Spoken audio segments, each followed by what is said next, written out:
Not all wars are fought on the battlefield. Most are fought in the mind. It's a fact that most black people must learn in order to emancipate our minds from white mental slavery. Presently, white government agents that specializes in psychiatry and propaganda works unrelentingly behind the scenes, perpetually manipulating the collective minds of the black masses. These men analyzes and studies everything about the black population, our beliefs, likes, dislikes, strengths, and our vulnerabilities.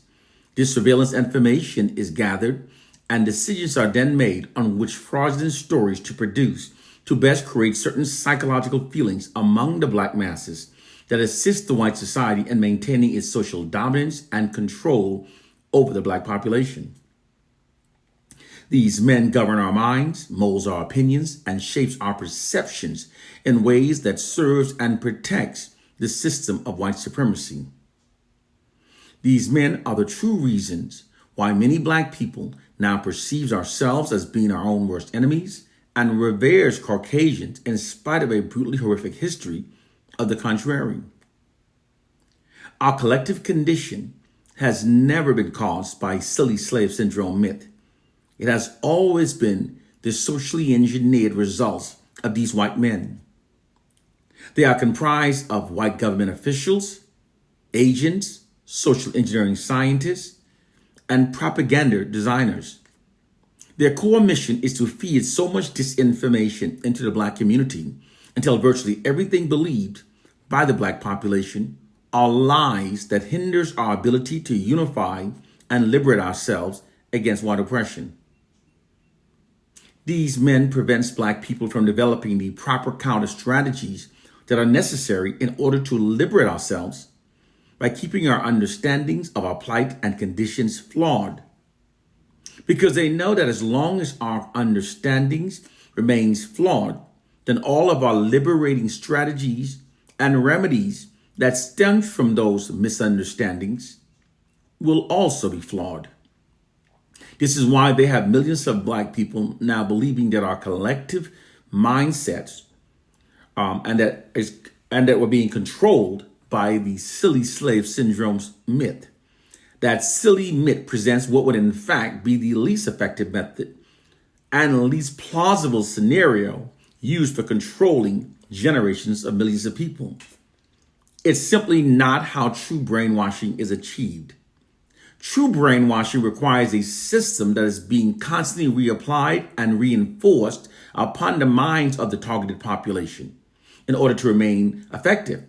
If not, its effectiveness will lessen with each new generation instead of having worsened as we witness amongst our own people. The Willie Lynch slave syndrome is a total work of fiction. This is why when experts examined the literature, they found it contains modern words that were not used during the 1700 date when the letter was allegedly written. The Willie Lynch letter is false knowledge that keeps black people's understanding of our collective condition flawed. The worst affliction of the black oppressed is not an ignorant mind. It's actually an ignorant mind that has been given false knowledge.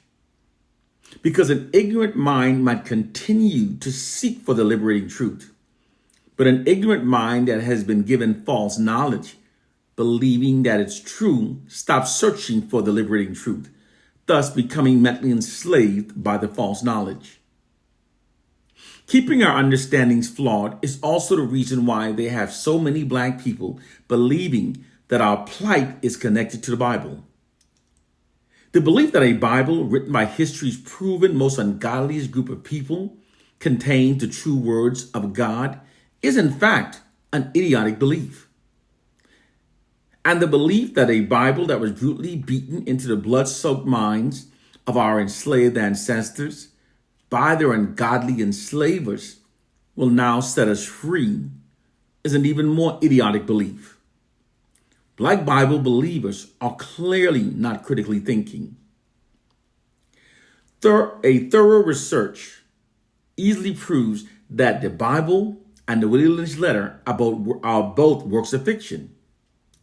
When black people connect our condition and plight onto easily proven works of fiction, We're in fact making damn fools of ourselves. The white oppressors also now have many African Americans believing the false knowledge that we're not from Africa, but are instead the true indigenous Americans. However, millions of us have taken DNA analysis that have scientifically proven that we are in fact from Africa. We are Africans.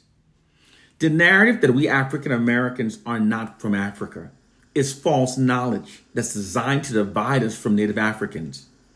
When Africans are divided globally, we lose our global numerical advantage and loses all hope of defeating global white supremacy.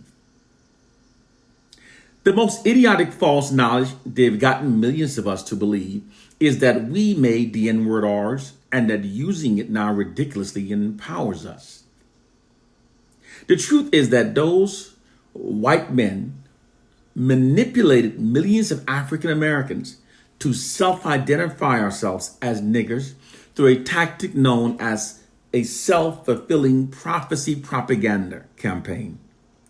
This is when an originally false narrative is fed to a targeted population, and then their behaviors aligns with the originally false narrative, thus making it true.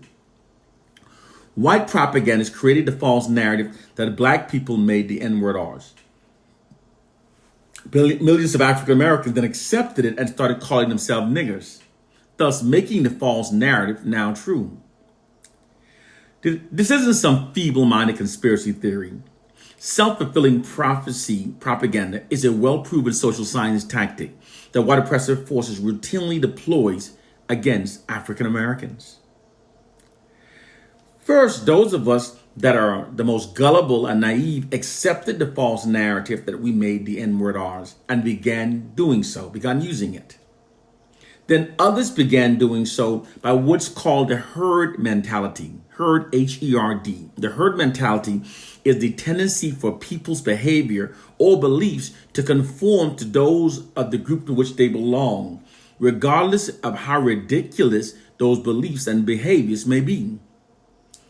People's behaviors aligns with what they've been made to believe. Therefore, people can be misled to believe things that are deliberately designed to change their collective behaviors in ways that negatively impacts their communities. When black people self-identify ourselves as niggers, this actually negatively impacts our population at a psychological level. The reason why oppressive forces manipulate us to call ourselves niggers is because to subjugate and control a targeted population, the first step is to neutralize their alpha males, aka those possessing warrior spirits. These are those males that are psychologically wired to protect their women and their communities. White oppressive forces neutralizes the black alpha male by socially engineering millions to self-identify ourselves as niggers. Because words have power over the subconscious mind, we psychologically become the words we repeatedly call ourselves. It's why men that call themselves thugs are more likely to engage in a fight than to avoid one.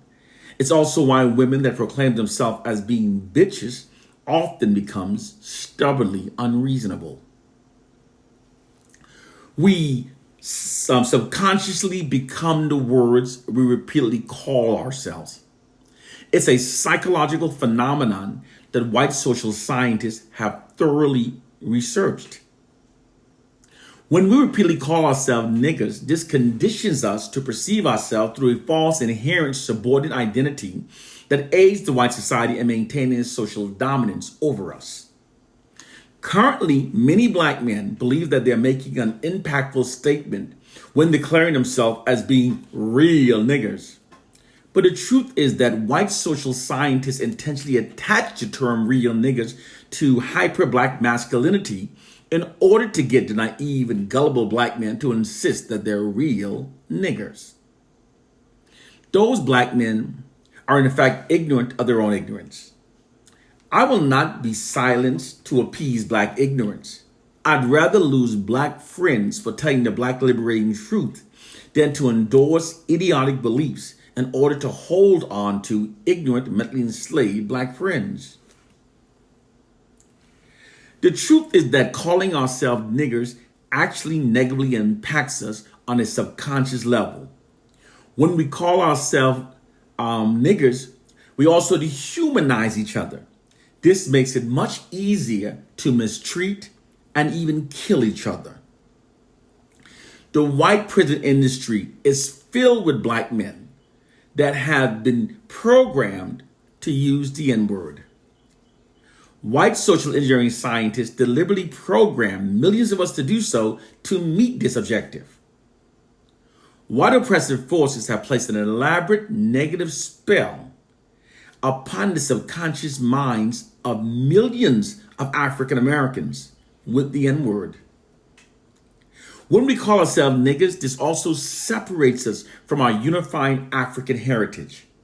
Without having a based identity to connect to our vast cultural wealth, over time, we become further fragmented and becomes weaker as a people.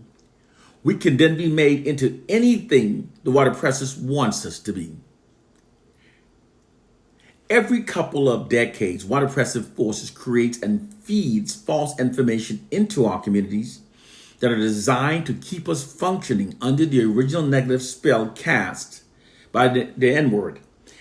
They feed sound-alike words with different spellings into our communities and attach those false narratives, claiming that they now empower us. But that's a lie. Nigger by any spelling still negatively impacts us because the subconscious mind doesn't see the different spelling. Now you understand what it truly means that white oppressive forces are playing chess while most black people are playing checkers. But what I've demonstrated is in fact far more worse, far more detrimental, because I've demonstrated that most black people aren't even playing checkers. Most black people are instead playing hopscotch. It is time to elevate our minds, to recognize the truth of our plight, and then develop counter strategies to truly liberate ourselves.